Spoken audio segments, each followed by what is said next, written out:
The genetic dynasty, clones of Cleon I, decanted at different ages. Whenever any classic work from any genre of fiction is adapted into a television or film series, one of the biggest complaints most viewers have is the deviation from the source material and quote-unquote authenticity. This makes sense because producers take immense liberties with the source material based on which medium they're adapting it for, but in the case of Foundation, it's easier to think that Apple TV's version of it is rooted in an alternate universe. That's because there are so many differences between the two, it might as well be a brand new story, and in this video, we're going to explore just that. While we might not get the time to get into the minutiae of every single difference because there are just so many, we'll be looking at the ones that impact the story the most. So, without further ado, put your spoiler hats on and prepare for a bumpy ride because these are the top 15 biggest differences between the Foundation books and the Foundation TV series. Explained. Before we get into things though, we do have a very small request. If you like our content, please support us by subscribing to our channel. This is a small click for you, but for us, it means a lot. Alright, thanks. Let's begin. The history of the Galactic Empire. One of the things that is extremely important to any kind of adaptation is the history detailed in the source material. History is how we understand the current circumstances of a series, and without a keen grasp over it, there's no way we can fully comprehend the full scope of each faction and individual's motives. Let's take Game of Thrones as an example. The HBO adaptation veered off into uncharted territory, beginning with the 5th season of the series, but before that, much of what was shown in the show was quite consistent with the history established by George R.R. Martin. Perhaps the only major change was the depiction of a regular man being transformed into the Night King because George's work hadn't reached that point just yet. In his novels, the Night King is more of an informal title than the name of a character given to the 13th Lord Commander of the Night's Watch who allegedly fell in love with a female White Walker. The novels never mention anything about this particular Lord Commander becoming a White Walker himself, but the show depicts this while keeping him nameless because its storyline had progressed far beyond George's source material. This small change in history had a massive cascading effect, and it can even be said that the final 4 seasons of Game of Thrones were ruined by it, since it changed the very premise of the Walkers' existence. The Foundation TV series takes historical alterations several steps further by changing the entire history of the Galactic Empire as established by Asimov through his novels. For starters, we're never really told how it came to be, just that it existed, and only one character from the show predates it, someone we'll get to in a few moments. There's no long, exhaustive list of the Empire's many emperors, especially none of the boy emperors to whom many of the goofier moments of galactic history were attributed by Asimov. There's only the Mural of Souls, and while it shows us some of Cleon's predecessors, it never elaborates on them enough to have any kind of meaning. Some rulers share the same name as emperors mentioned in Asimov canon, but their roles are completely different. Emperor Aburanus, for instance, was one of the earliest successors of the first Galactic Emperor, Franken I, and he established the law codes of Aburanus, which codified the political and societal structure of the empire for millennia on end. In the show, Aburanus was the last emperor to engage in the Robot Wars, which started around the year 7000 Galactic era, and he was the one who imprisoned Demerzel. This is completely different from the books, where the robots were long gone by the time the year 7000 rolled around, altering the complete trajectory of human history as we understand it. The Robot Wars is something we'll get into in just a moment, but before we do, let's complete our dissection of the parallel histories of the two foundations. Apple TV's version of Empire history has a lot more female representation than Asimov's did, because in his work there was only one known Galactic Empress, whereas in the show there are at least 3, one of them being the mother of Cleon I. The other two, Empress Hanlo and Empress Amentic, are based on other characters from Asimov's list of Galactic Emperors. Amentic is named after a character with the same name, only gender swapped for equality reasons, and Hanlo seems to be analogous to Empress Shori Han from the books, who tried leading a robot-based rebellion against established Empire norms. Hanlo was a lot more dedicated in her service to the Empire, unlike Shori Han, and that's basically the path that many of the named emperors take in the TV series. Asimov's history of the Galactic Empire presents it as an entity that was constantly changing, yet stuck in a stasis thanks to its policies. Apple TV's history makes galactic emperors and empresses implicit in the stagnation of humanity, not just through policy, but also through their actions. Effectively effectively homogenizing their impact on the galaxy. It's difficult to achieve the kind of realism approach Asimov was taking in a medium as restrictive as TV time, because with books you can pretty much do whatever you want. But we felt the need to point this out because, as we mentioned at the beginning of this entry, history is absolutely critical to understanding the present circumstances of any series or event, and the changes made by Apple to Empire history have fundamentally altered the trajectory of the series. If you don't believe us, let's see what you think after our next entry, which is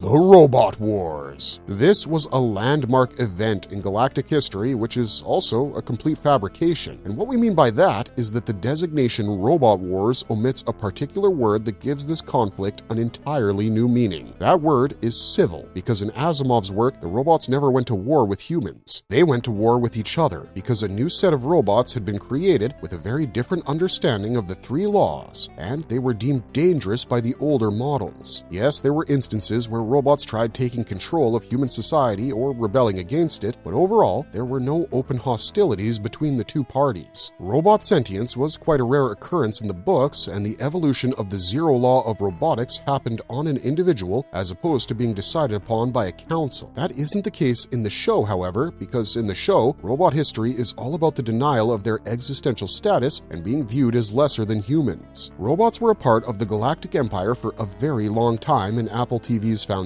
Several thousand years is far longer than recorded human history and not at all what happens in Asimov's books. In the original series, after the Civil Wars, robots naturally retreat from human society and eventually dwindle to just a handful of people. The major robotic character in Foundation is Daniel Oliva, who secretly works on creating new robots on the planet Eos, but never lets their continued existence be revealed to human society. In the show, the humans and the robots coexisted for a very long time as two separate societies with one major binding factor, the three laws of robotics. These laws were the only thing keeping robots from attacking humans for a long time, because they were hard-coded into their programming to prevent just that. However, with the development of sentience on a species level, the robots eventually came to desire recognition as more than just metal and fuel, which humanity continued to deny them. In Asimov's work, only a select few robots could have dreams, but in the show, their entire species is capable of having dreams. Demerzel herself was proven to have a soul, which is a completely different reason for being involved with humanity than the books. Eventually, the robots decided that if humans wouldn't recognize them as people, they would force them to by democratically deciding to adopt the Zero Law. It was the murder of Emperor Benephos by a robot that sparked the Robot Wars, and what followed was 2 centuries of bloody conflict that ended in human victory. The defeated robots' bodies were turned into fertilizer for the Imperial Garden on Trantor, which turned its apples golden and poisonous, a comment on the bitter, diseased victory of humanity. Demerzel was the only one who survived and was turned into a prisoner for several millennia. With the Robot Wars, robots actually went extinct to save Demerzel, whereas in the books, they were only critically endangered. Humans outlawed the use of artificial intelligence in Empire, a la Dune, and life carried on without metals clanking about their dreams to superior organic life forms. This dynamic of us versus them is crucial to Apple TV's foundation because it lies at the very core of the Galactic Empire's existence. Time and again, it reinforces the idea that humanity is the sole authority of the universe and also its ultimate example of evolution, meant to portray our own arrogance on a galactic scale. Asimov wasn't as on the nose with his freedom allegories, preferring to champion survival through persistence in his narratives. His robots continued to exist in obscurity, whereas Apple's robots were forced into obscurity. And having brought up Demerzel, let's now talk about her because she might as well be a whole new character.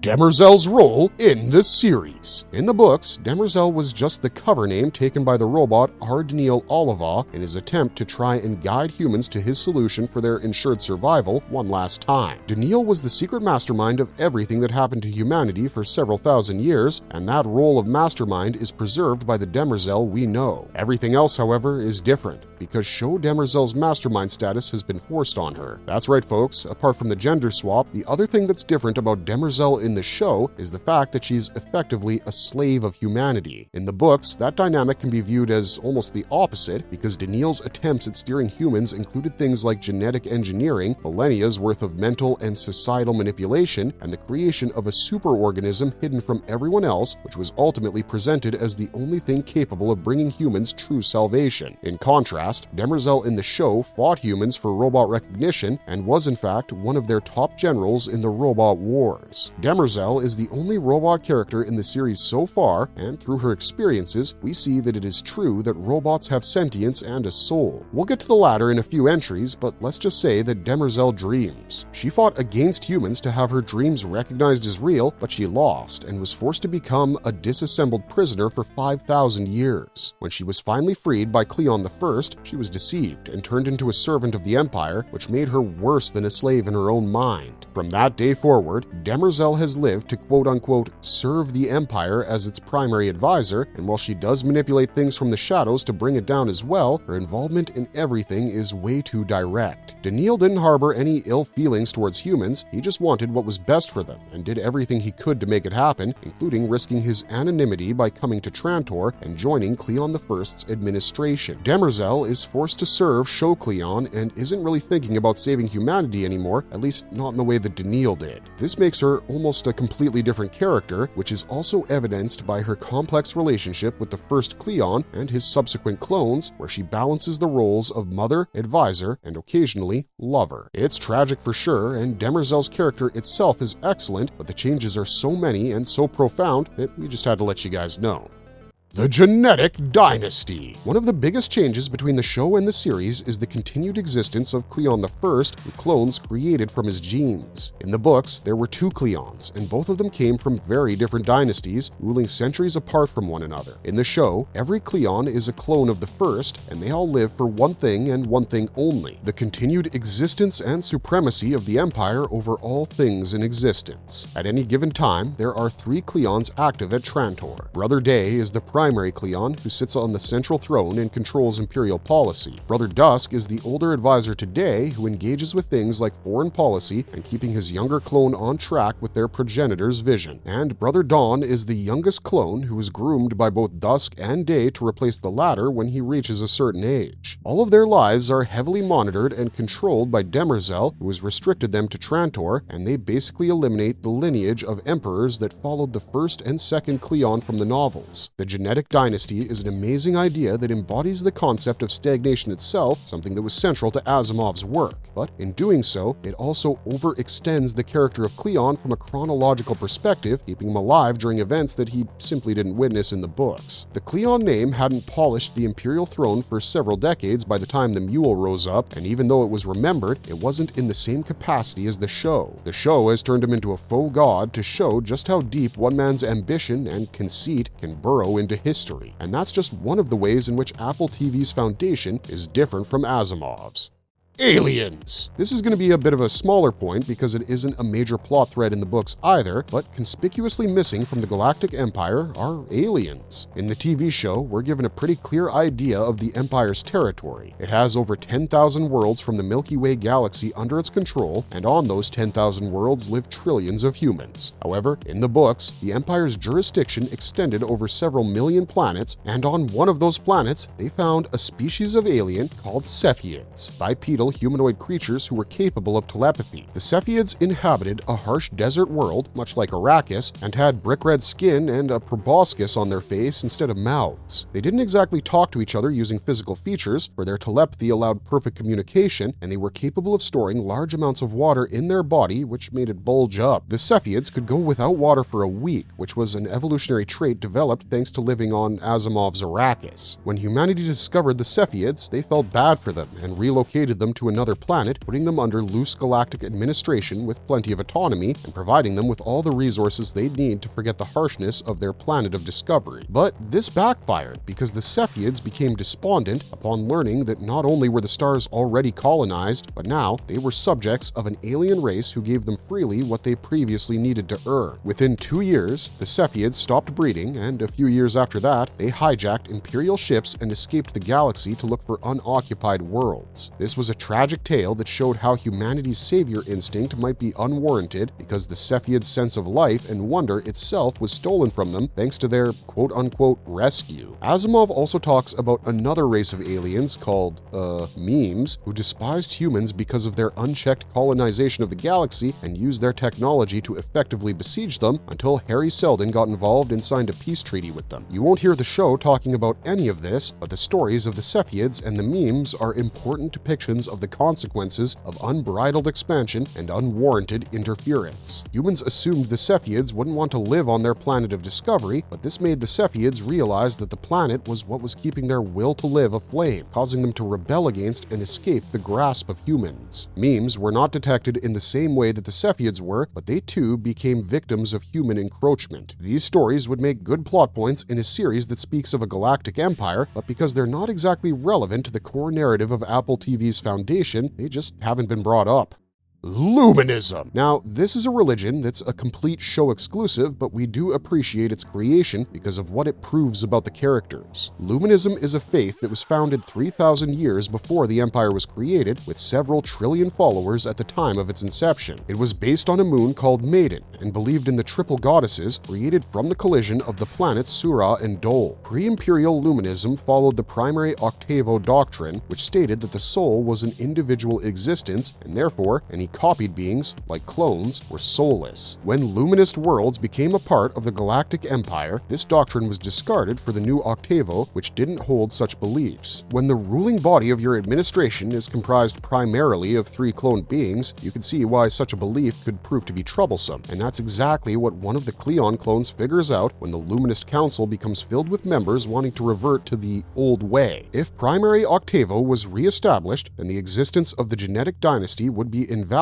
and the Empire would crumble. To prevent this, Brother Dave visits Maiden and undergoes the most sacred Luminist ritual to prove that he has a soul. This brings up one of the most intriguing points of the series, which is the fact that this Cleon didn't see a vision, as he should have if he was a truly sentient being, but Demerzel did, thousands of years before his existence. Despite being a robot, Demerzel was a devout Luminist, and her walking the spiral and emerging from the sacred caves with a vision was proof of her individual sentience and the existence of her soul. This becomes a rather interesting juxtaposition with the Cleon clones going forward, because Brother Day orders Demerzel to assassinate the Luminist leader who champions primary Octavo, a robot being forced to commit sacrilege against one of the leaders of its fate. It's a fascinating sequence of events, and one of the better additions to the show's canon, if we dare say.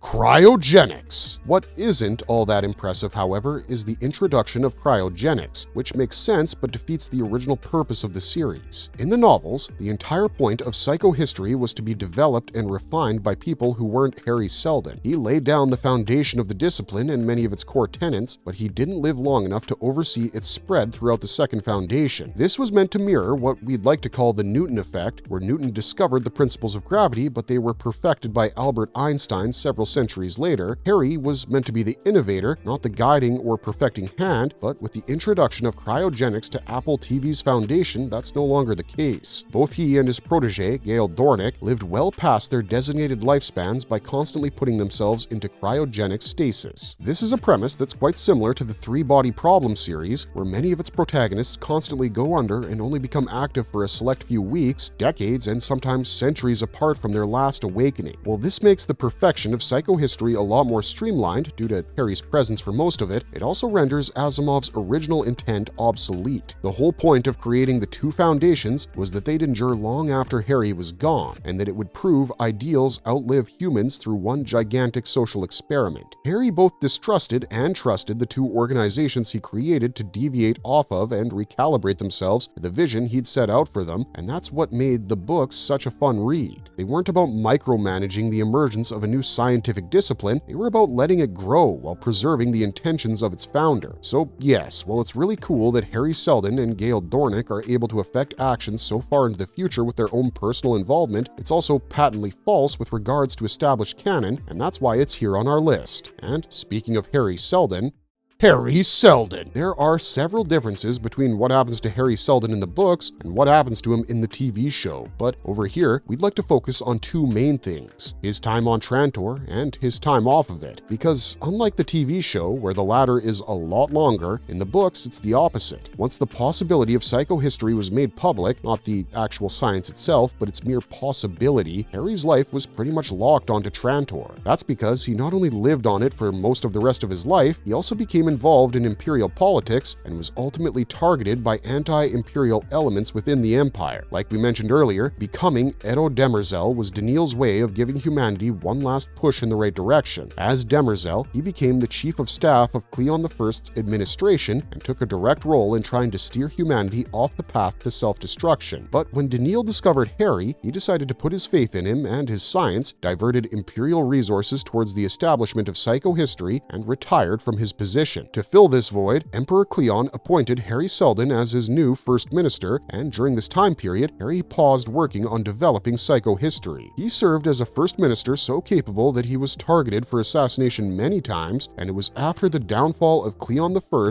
that he realized the Empire was going to die much sooner than anyone had anticipated. This brought him to trial, where he was evaluated as a threat by the Commission of Public Safety and put into motion the sequence of events that actually led to the founding of the Foundation. All of this happened after the death of Cleon I, whereas in the show, a Cleon clone presides over Harry's trial personally. And even after surviving some rather politically turbulent years on Trantor, Harry eventually dies on it, while passing his prime radiant to Gaal Dornick and having his body given a space funeral. This is all completely different from the show canon, where he hands a prime radiant to Demerzel personally and dies after entering a glowing gate reminiscent of the 1994 film Stargate. He also doesn't die on Trantor, which is important for the book's version of events because that's what allows the Second Foundation to flourish. Many things about Harry Seldon's life were changed by the writers of Apple TV's Foundation, and these are just a couple major ones. But having pointed out the Second Foundation, let's now talk about it, because it too is vastly different from how it's supposed to be.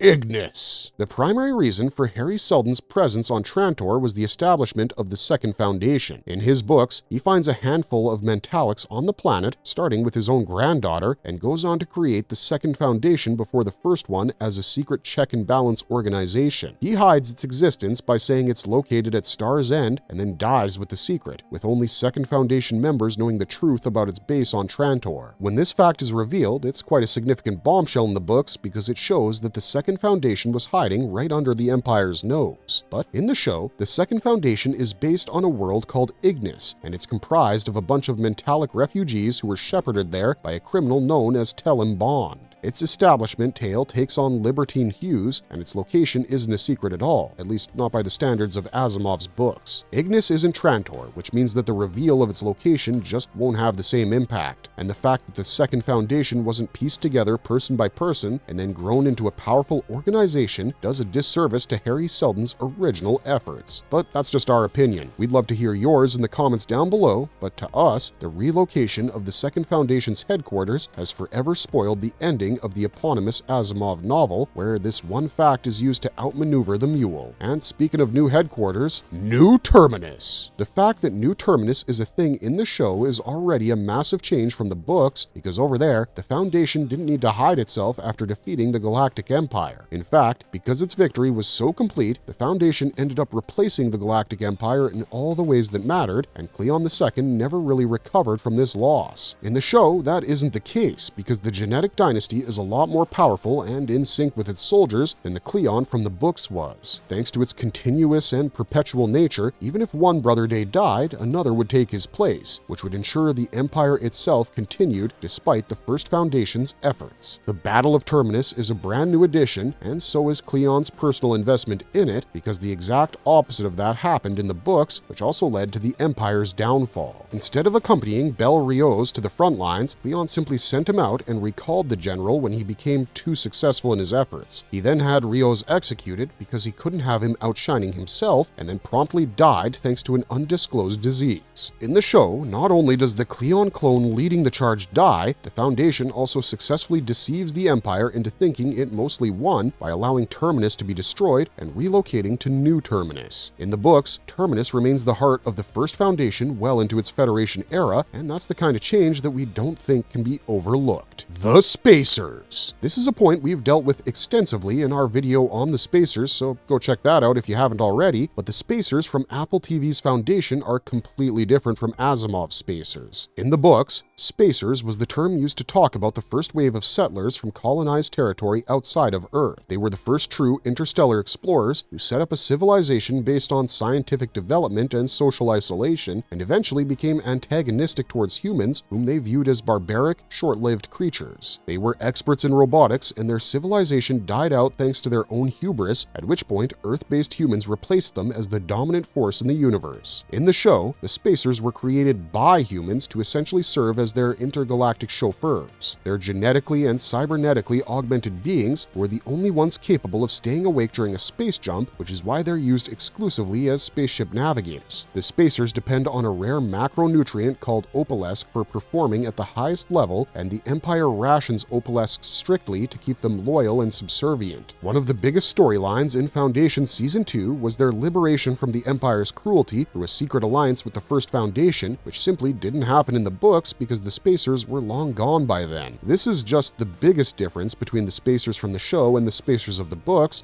but you can find out more about them from our dedicated video explaining their existence, which is live on our channel. Suffice to say, they were reduced from a complicated society that evolved naturally through isolation to a group of people who were tinkered with by the Empire because they needed better drivers. The Mule's appearance. The Mule's appearance is different in two ways. The first is his physical appearance. Spoiler alert, but the Mule you're used to seeing in the TV show isn't the Mule at all. The actual Mule is Magnifico Giganticus, who uses his Visi-sonar to make everyone believe Pilu Aspak's face is his real face. In the books, the Mule took this name for himself because of not just his sterility, but also his appearance. He looked like a human scarecrow. His limbs joined his body at awkward angles, he was so malnourished that his bones peeked out of his skin, and his nose was so huge that it appeared as though his face was being stretched off his skull because of it. It's said that no one could look at the Mule without derision, and the only human thing about him were his melancholic eyes. That's a description that fits neither Aspak nor Thomas Lemarquis, who plays Magnifico the Clown in the TV show, and this isn't the only difference. In the books, the Mule's appearance on the galactic stage itself was unprecedented, because his unique mutant nature made his existence unforeseeable. Harry Seldon developed psychohistory as a discipline to study and guide humans, and he based it on the assumption that humans were the only sentient life in the universe. At the time of the Mule's emergence, the Seldon crisis he predicted would unfold was a near downfall of the traitor worlds and the First Foundation's established order in favor of a new one that ensured tyranny wasn't reintroduced to said foundation. All that went out the window with the Mule's emergence, which Harry and Gaal knew about in the show but couldn't quite explain. The difference might feel small, but it sort of minimizes the absolute wild card that the Mule was in the books. No one saw him coming, and when he arrived, he changed the universal order in unprecedented fashion. In the show, people do see him coming, but they just don't know how to deal with him, which feels more menacing but actually isn't. The most primal fear within the human consciousness is the fear of the unknown, and that's exactly what the Mule was supposed to embody. By not only having Harry and Gaal predict his arrival, but also that he's a mentalic, that mystique is taken away, and no amount of destructive flash-forwards can fix that. Kalgan! Kalgan's explosion is one of the most mind-boggling decisions made by the TV show because in the books, it replaces Trantor as the new hub of galactic power. Its origins as a pleasure planet are kept intact by the show because imperial opulence is one of the major themes it tries to highlight. Toran and Beta's reaction to the Mule's takeover is hilarious, but also what you might expect from an ultra-wealthy couple that is just not concerned about safety because of the amount of money they have. During Season 3, the Mule blows up Kalgan and blames it on the Empire because he's more concerned about sending messages and blaming the Empire than he is about consolidating power. He's a loose cannon in the worst iteration of that phrase, but that's not the case in the books. There, while he does use his destructive methods to achieve his goals, he relies primarily on subterfuge to stitch together a mostly bloodless coup of several planets and turns Kalgan into his base of operations. After his demise, Kalgan remains as the most influential planet in the old Empire as the core surrounding Trantor collapses, and eventually Kalgan becomes the only planet that can still be called an Imperial world. Its destruction marks a major shift from established canon, and we'll see how that plays out in the show, because as things stand, it wasn't blown up for any real reason apart from the mule being allowed to grandstand. Trantor! Speaking of Trantor, several changes have been made to its storyline and importance as well. The first major change is something we've already mentioned. Trantor is not the place of Harry Seldon's death, and neither is it where the Second Foundation is located, which already diminishes its narrative purpose drastically in a series called Foundation. But also, Trantor shouldn't even exist right now, because in the books, after the downfall of Cleon II, it ends up getting sacked so heavily that its metallic surface is stripped off its crust and sold off like spare parts, ending up in scrapyards.